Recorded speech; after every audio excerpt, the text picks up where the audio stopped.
Well, I'm Jason Jones with Jason Jones Trucking. I'm going to say half of the freight is probably out and back. On the long haul, we call long haul, it's really just regional, or around 400-mile runs where they'll come into Shoals, drop and hook, take off with their load, and deliver tomorrow morning. Then they'll reload.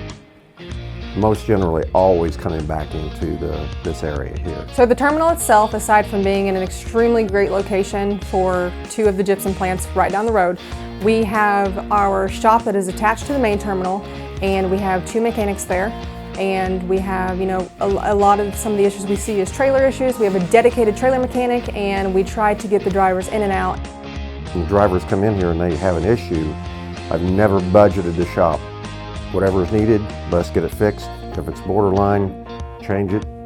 We're very much an open door office here. So, if our drivers have something they need to communicate, we're very open to receiving that. And that's how we work through what might seem to be an issue at the time. But with just a little bit of communication, we get through it.